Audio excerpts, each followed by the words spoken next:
Assalamualaikum warahmatullahi wabarakatuh.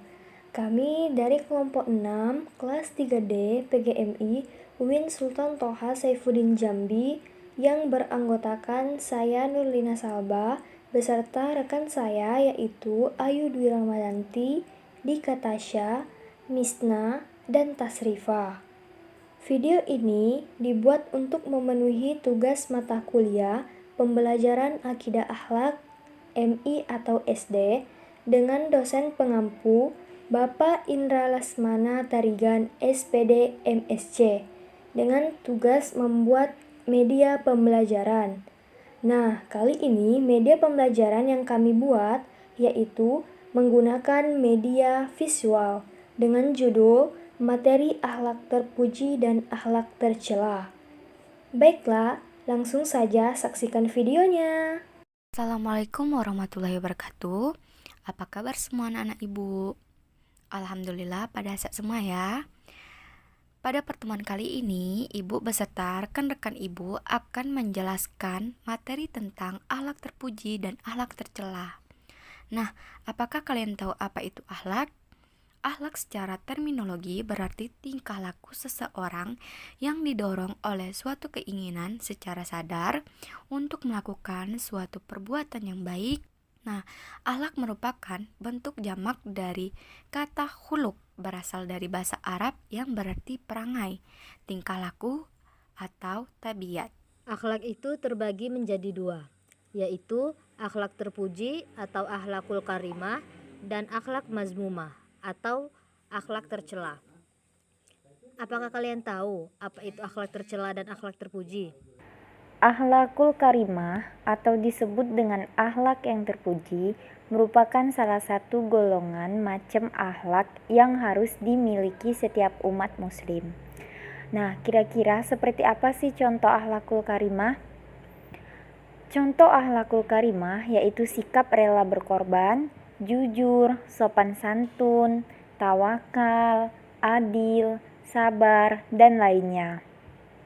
Nah, adapun manfaat dari melakukan akhlak terpuji ini, yang diantaranya yaitu dicintai Nabi Muhammad SAW, sangat disukai banyak orang, dan berat timbangan amal kebaikannya nanti di hari kiamat. Berikut adalah video dari contoh sikap akhlakul karimah. Silahkan simak baik-baik ya anak-anak.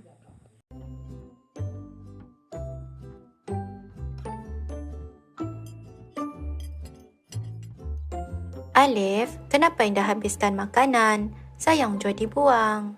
Alif kan yang udah, Umi. Ya tak Alif buang. Besok, jangan buat macam tu lagi lah ya. Kalau kan makan, ambil secukupnya saja.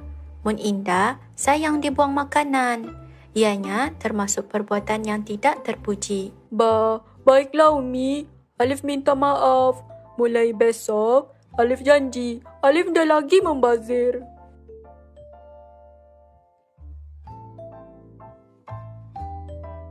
Alia, mari kita ni jalan sama-sama. Tunggu Alif sekejap.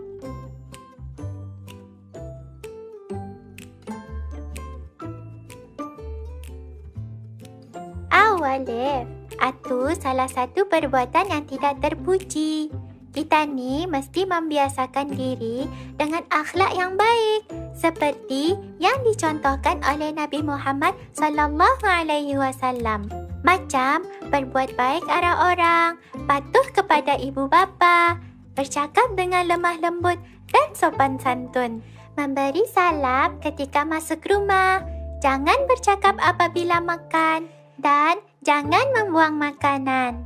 Lepas satu, kalau kita ni ada tetamu di rumah, kita ni mesti jadi tuan rumah yang baik, ramah dan sopan.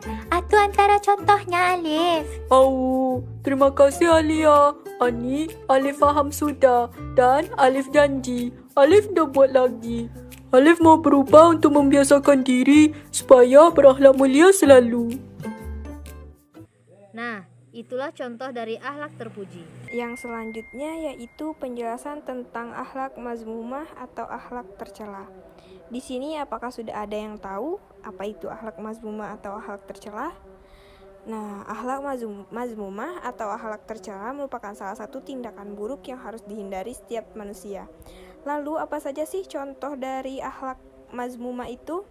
Contohnya seperti sombong, iri, dengki, takabur, suka menganiaya, dan gibah atau membicarakan orang lain. Apakah anak ibu semua melakukan akhlak tercela? Alhamdulillah semua tidak melakukan hal seperti itu ya. Nah, langsung saja ibu perlihatkan contoh video orang yang berakhlak mazmumah. Kisah pemilik 2 kebun yang sombong. Kisah ini disebutkan di Al-Quran, surat Al-Kahfi ayat 32 hingga ayat 44. Kisah ini menceritakan tentang pemilik kebun yang dibutakan oleh kenikmatan dunia sampai mengingkari hari kiamat. Allah memberikan pelajaran bagi kita melalui kisah ini tentang akibat seseorang yang sombong dengan menimpakan musibah berupa angin topan yang dahsyat menghancurkan perkebunannya. Pada suatu masa, ada 2 orang laki-laki yang bersahabat sejak kecil.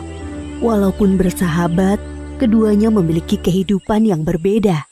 Salah satu dari mereka adalah pemilik perkebunan atau si kaya, dan satunya lagi hanya laki-laki biasa atau si miskin. Sayangnya, si kaya ini memiliki sifat yang sombong. Kesombongan si kaya disebabkan karena ia memiliki 2 kebun anggur yang sangat luas. Masing-masing kebun anggurnya dikelilingi pohon kurma yang lebat. Di tengah-tengah kebun mengalir sungai yang airnya sangat jernih. Sungguh indah sekali penampakan kebun itu, membuat mata seakan tak ingin lepas memandangnya. Wahai saudaraku, lihatlah kebunku yang luas ini. Pohon anggurnya tidak pernah berhenti berbuah dan sangat enak rasanya saat dimakan. Apalagi pohon-pohon kurma yang selalu tumbuh lebat setiap hari, membuatku sangat bahagia. Benar saudaraku, kebunmu sangat luas dan setiap panen hasilnya selalu melimpah. Aku sangat yakin kebunku tidak akan pernah berhenti berbuah. Sekarang aku benar-benar telah menjadi orang yang paling kaya. Tapi ingat wahai saudaraku, semua ini hanyalah pemberian dari Allah. Jangan sampai kau menjadi sombong dan lupa untuk bersyukur kepadanya, Sang Maha Pemberi Rizki. Si kaya seolah-olah tidak mendengarkan nasihat dari sahabatnya. Ia lebih fokus memperhatikan perkebunannya dengan perasaan sombong dan bahagia. Keesokan harinya, si kaya pergi ke rumahnya dan melihat harta yang dikumpulkan dari penjualan hasil kebun. Ia pun berniat untuk mengumpulkan harta lebih banyak lagi. Kalau setiap minggu hasil panenku selalu bagus, aku yakin pasti hartaku tidak akan habis sampai berpuluh-puluh tahun lamanya. Setiap hari kebun anggur si kaya selalu tumbuh dengan baik dan subur. Hal itulah yang menjadikannya semakin bertambah kaya. Tidak ada sedikit pun niat untuk menyedekahkan harta kepada orang yang membutuhkan. Seiring dengan bertambah harta, bertambah pula kesombongannya. Suatu ketika, si miskin datang berkunjung untuk menasehatinya dengan bahasa yang halus. Tetapi si kaya merespon dengan kata-kata yang menyakitinya. Aku tahu kau iri dengan kehidupanku. Hartaku lebih banyak daripada hartamu. Dan aku memiliki banyak anak buah yang membantuku.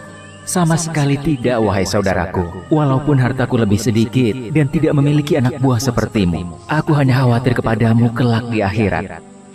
Aku kira hari kiamat tidak akan pernah terjadi. Seandainya aku mati suatu saat nanti, pasti Allah menempatkanku di tempat yang jauh lebih baik dari kehidupanku sekarang. Jadi, sekarang kau mengingkari adanya hari kiamat. Apakah kau juga mengingkari Tuhan yang telah menciptakanmu begitu sempurna? Benar-benar kau telah dibutakan oleh semua kemewahan dunia ini, saudaraku. Sudahlah, diam saja. Aku tidak akan mendengarkan nasihatmu lagi. Tidakkah kau lupa mengucap Masya Allah, la haula wa la quwata illa billah saat memasuki kebunmu? Ucapan itu adalah salah satu ungkapan syukur kepada Allah atas semua kenikmatan ini. Segeralah bertaubat kepada Allah sebelum semuanya terlambat. Si kaya tetap tidak mau mendengarkan nasihat si miskin. Ia mengusir si miskin karena merasa sahabatnya terlalu iri dengan semua harta yang dimilikinya. Setelah kepulangan si miskin, si kaya tidak berhenti untuk memamerkan hasil kebunnya kepada orang-orang di sekitarnya. Ia menjadi sangat sombong dan angkuh dari sebelumnya. Malam itu, hujan turun dengan sangat deras. Suara petir menggelegar di langit. Anehnya, si kaya sama sekali tidak terbangun dengan suara itu. Ia malah asik tertidur. Seperti yang disebutkan dalam surat Al-Kahfi ayat 40. Dan Dia Allah mengirimkan petir dari langit ke kebunmu, sehingga kebun itu menjadi tanah yang licin. Keesokan harinya, si kaya bangun dari tidurnya dengan puing-puing rumah yang hancur dan hartanya lenyap tak bersisa. Kemudian ia teringat akan kebunnya dan bergegas pergi ke sana. Sampai di kebun, ia tidak mendapatkan apa-apa selain kebun yang hancur hampir rata dengan tanah. Si kaya mulai menyesali kesombongannya selama ini. Ya Allah, kenapa semua ini bisa terjadi? Sekiranya dari dulu aku tidak pernah mengingkari nikmat-Mu dan mendengarkan nasihat sahabatku, pasti Engkau tidak akan menimpakan musibah ini. Sungguh hamba menyesal atas apa yang telah hamba perbuat, ya Allah. Penyesalan itu sudah tidak berguna. Semuanya sudah terlambat. Seperti yang disebutkan dalam surat Al-Kahfi ayat 43. Dan tidak ada lagi baginya segolongan pun yang dapat menolongnya selain Allah, dan Dia pun tidak dapat membela dirinya. Demikian akhir dari kisah pemilik kebun yang sombong. Beberapa hikmah dari kisah ini diantaranya, pertama, jangan lupa untuk mengucap Masya Allah, la haula wa la quwata illa billah. Tidak ada usaha, kekuatan, dan upaya selain dengan kehendak Allah, agar senantiasa bersyukur dan tidak sombong atas nikmat yang kita peroleh. Akibat dari sikap sombong ini dapat membuat kita lupa akan keimanan kita kepada Allah, seperti tidak mempercayai datangnya hari kiamat. Kedua, jangan berpura-pura tidak mendengar atau marah saat diberi nasihat yang baik. Bisa jadi nasihat itu merupakan teguran dari Allah melalui lisan orang lain. Ketiga, kehidupan di dunia ini hanya sementara.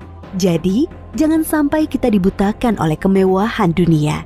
Padahal kehidupan akhirat yang kekal sudah menunggu kita. Wallahu a'lam bishawab.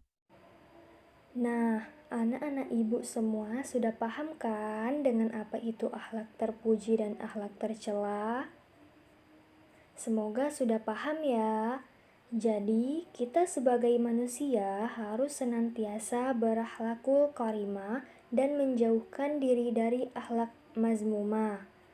Baik anak-anak ibu semua, hanya itu yang bisa ibu dan rekan-rekan ibu sampaikan.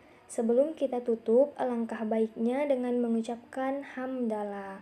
Alhamdulillahirabbil alamin. Dan ibu akhiri dengan ucapan wassalamualaikum warahmatullahi wabarakatuh.